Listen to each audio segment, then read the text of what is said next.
Today on the show, I get to share with you guys a very fun purchase I made earlier this week. That is, of course, the Diamond Select Toys Star Wars Select Stormtrooper. Now, you'll see multiples here because I'm very excited because I get to army build 7-inch scale Stormtroopers. I'm a big fan of this line. It's easy on the wallet, it's fun to pick up. The articulation overall works pretty good for me. So let's go ahead and take a deep dive. We're going to talk about these Stormtroopers a lot more in depth. Looking at articulation first, the head can rotate side to side, no issues.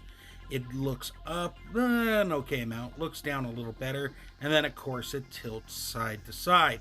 Now, in terms of the body, let's start with the arms, with the shoulder pads. I'll be talking about those a lot more.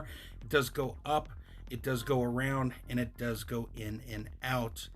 And then moving on from that, let's go ahead and discuss this piece right here.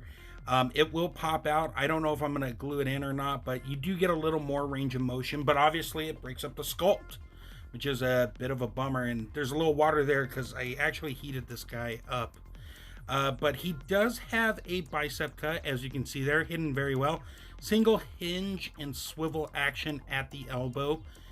Some people may be upset with that. And then it has a rotation and hinge at the hand. So it works and then it doesn't work depending on how you pose him. And now in terms of the upper body, we got rotation. He crunches down just a little bit and crunches back a little bit more. And then of course you get some side to side. No waist cut or anything. It's all there in the upper diaphragm. Now in terms of the legs, they can go out that far. They can kick forward a good amount.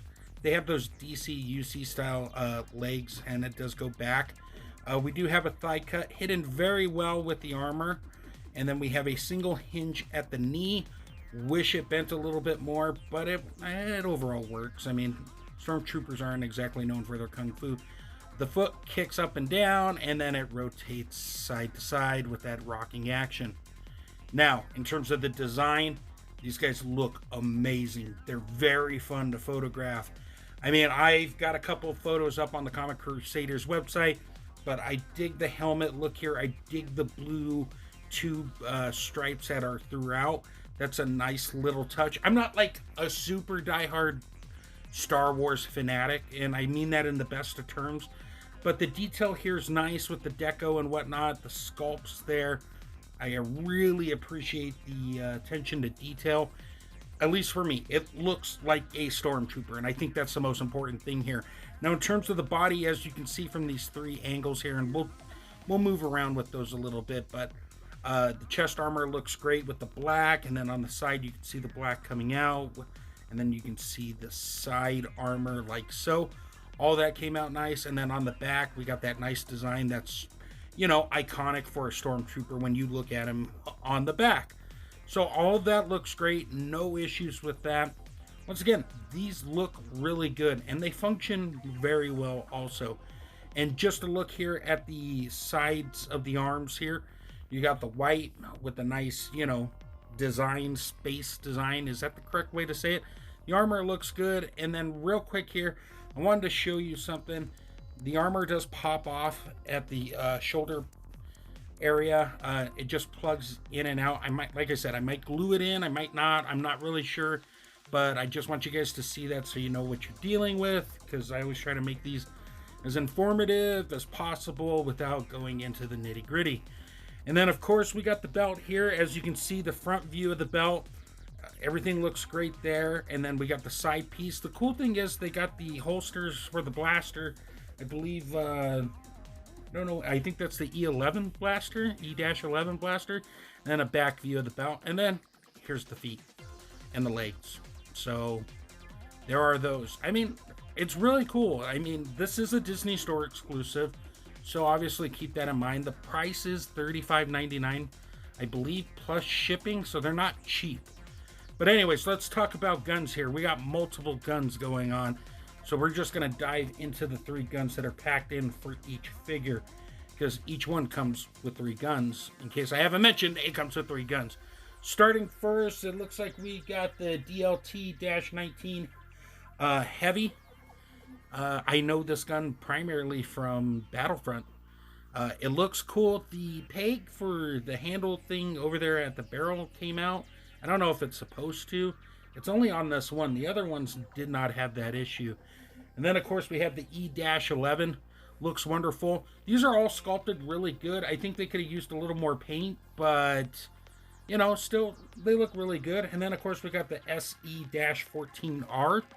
A nice little sidearm right there. All those came out really wonderful. And then here is the blast effect. Quite big, right? I think it would have been cool to have different sizes for each weapon, but they all plug in and you can use them. These are very similar to the Boba Fett piece, except these are just done in red because red ammo is cheaper than green. And then, of course, we have the MSE-6 or the mouse droid.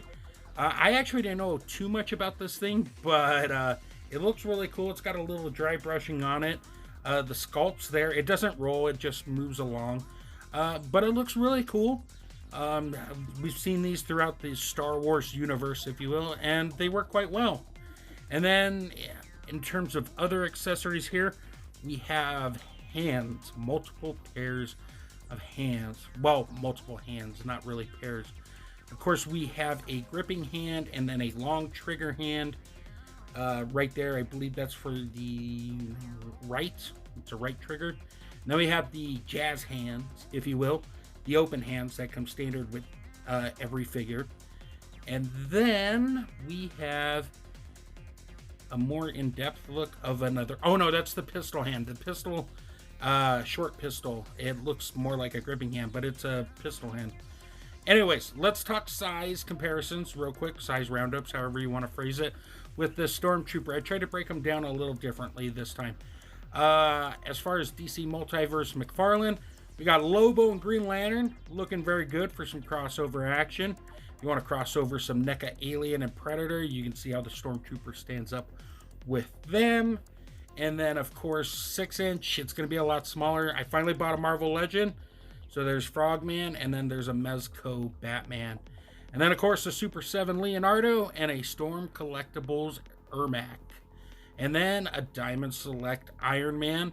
And then a Mattel WWE Mankind circa 1996. And finally, the other Star Wars Select figures we've gotten so far. Darth Maul, which everyone hates, and he actually looks kind of small compared to the other two. I just kind of noticed that. That's kind of weird. But anyways, there's that. And then, of course, Boba Fett. Like I said, I really love this line. So, should you pick it up? Well, here's the thing. If you're a 6-inch collector, these will not work. Maybe in perspective shots and whatnot. But they are quite bigger. Now, if you're a 7-inch fan like myself, this is something I have been waiting for. So, I personally dig the Stormtrooper a lot. And I'm very happy that I built it. The goal in my head is to get anywhere from 6 to 8 to have an army build. I don't want to get too crazy. Like I said, these are kind of pricey, but they are available at the Disney store if you want to pick them up either online or hunt down a local Disney store. But if you have any questions or comments, let me know below. Like, share, subscribe. That's what they tell me to do. Head over to Comic Crusaders for more fun. And until we meet again, great googly moogly.